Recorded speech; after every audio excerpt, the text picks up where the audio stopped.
بسم اللہ الرحمن الرحیم۔ حضرت عیسیٰ علیہ السلام کا واقعہ بیان کیا جاتا ہے۔ بنی اسرائیل میں ایک شخص تھا جس کی بیوی نہایت حسین تھی، جس پر وہ اسرائیلی فریب تھا۔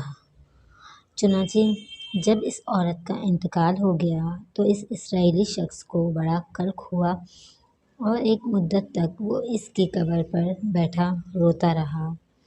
اتفاقاً حضرت عیسیٰ علیہ السلام کا ادھر سے گزر ہوا تو انہوں نے اس اسرائیلی کو پریشان حال دیکھ کر اس سے سبب جانا۔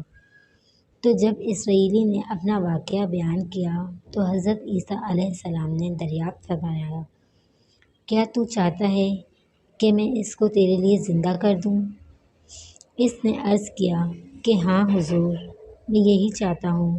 چنانچہ جب حضرت عیسیٰ علیہ السلام نے اس کی قبر کے مردے کو آواز دی تو قبر سے ایک حبشی غلام، جس کے ناک کے نتنوں، آنکھوں اور جسم کے دوسرے سوراخوں سے آگ کی لپیٹیں اٹھ رہی تھیں، حضرت عیسیٰ علیہ السلام کو دیکھتے غلام نے کلمہ پڑھا، لا الہ الا اللہ، عیسیٰ روح اللہ۔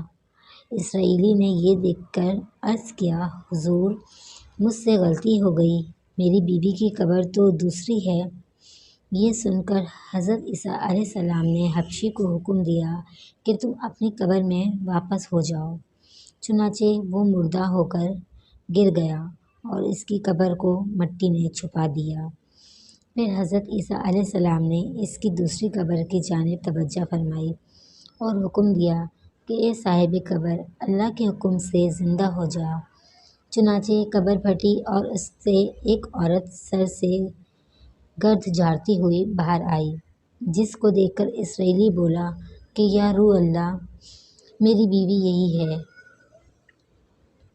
پھر حضرت عیسیٰ علیہ السلام کے حکم سے وہ اسرائیلی اپنی بیوی کو ہمراہ لے کے واپس ہونے لگا، مگر عرصے سے جاگا ہوا تھا، اس لیے اس پر نیند کا غلبہ ہو گیا اور اس نے بیوی سے کہا کہ تیری قبر پر گریہ وزاری اور بیداری نے مجھے ہلاک کر دیا ہے، اس لیے میں چاہتا ہوں کہ کچھ دیر آرام کر لوں۔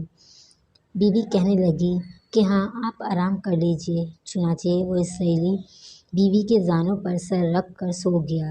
اتنے میں ایک گھوڑے پر سوار ایک شہزادے کا ادھر سے گزر ہوا، جو اپنے زمانے کا یکتا حسین تھا، جس کو دیکھ کر شہزادی اس پر فریفتہ ہو گئی اور اس کا دل قابو میں نہ رہا۔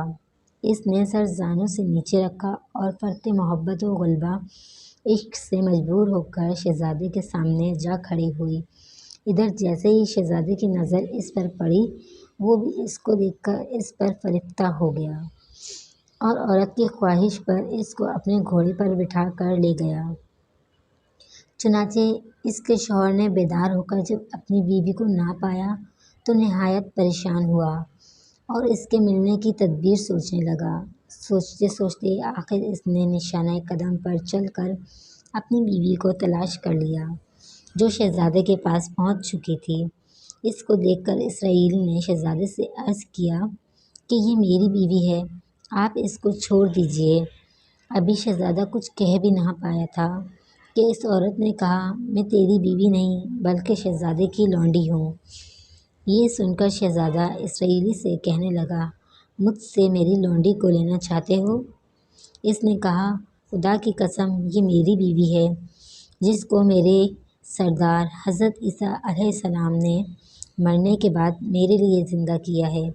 ابھی یہ گفتگو ہو ہی رہی تھی کہ اتفاقاً حضرت عیسیٰ علیہ السلام وہاں تشریف لے آئے، جن کو دیکھ کے اسرائیلی کہنے لگا، یا روح اللہ، کیا یہ میری بیوی وہ بیوی نہیں ہے جس کو آپ نے میرے لیے زندہ کیا تھا؟ حضرت عیسیٰ علیہ السلام نے فرمایا کہ ہاں، یہ وہی ہے۔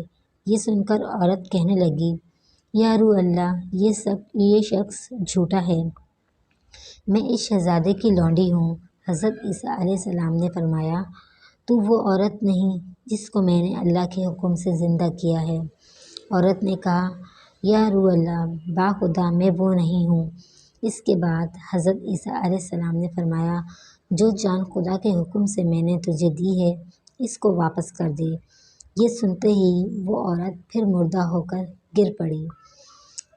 پھر حضرت عیسیٰ علیہ السلام فرمانے لگے کہ جو شخص ایسے آدمی کو دیکھنا چاہے جو کافر مرا تھا اور زندہ ہو کر ایمان نہ لایا تو وہ اس حبشی غلام کو دیکھ لے، اور جو کوئی ایسے شخص کو دیکھنا چاہتا ہے جو مومن مرا تھا پھر اللہ نے اس کو زندہ کیا اور کافر ہو کر حالت کفر میں مر گیا تو وہ اس عورت کو دیکھ لے۔ اس واقعے کو دیکھ کر اسرائیلی نے قسم کھائی کہ اب کبھی نکاح نہ کروں گا، اور میدانوں کی طرف نکل گیا جہاں اللہ تعالیٰ کی عبادت میں مصروف رہ کر اسے موت آ گئی۔ اللہ تعالیٰ اس پر رحم فرمائے۔ نبی اور رسول کے اقرار اور انکار کا نتیجہ اس حقائق سے ظاہر ہوتا ہے اور سبق ملتا ہے کہ کامیابی اپنے نبی کی اطاعت و محبت سے ہی ملتی ہے۔ چنانچہ ہمیں بھی چاہیے کہ ہر حال میں اپنے نبی صلی اللہ علیہ وآلہ وسلم کی اطاعت کو سامنے رکھیں، چاہے دل مانے یا نہ مانے۔ نبی کریم صلی اللہ علیہ وآلہ وسلم کے طریقوں کو لازمی